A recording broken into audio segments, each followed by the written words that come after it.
Here in chapter 6, we've entitled this Heart Failure, because we're back to Alfred, or is it Alfred, who is really taunting and pushing Pete to live up to his name, to show some heart, to address many of the issues.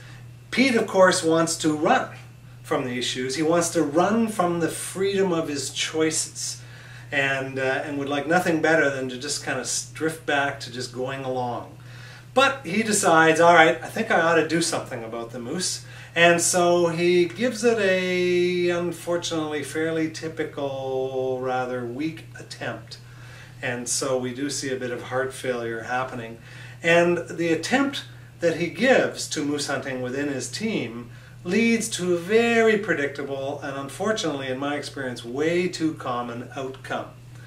And so the chapter shows the typical outcome from a feeble attempt at moose hunting.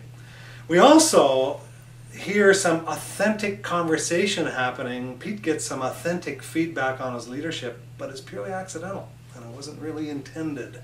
And it's pretty painful. But it's the kind of feedback that strong leaders look for and seek out in order to strengthen their leadership.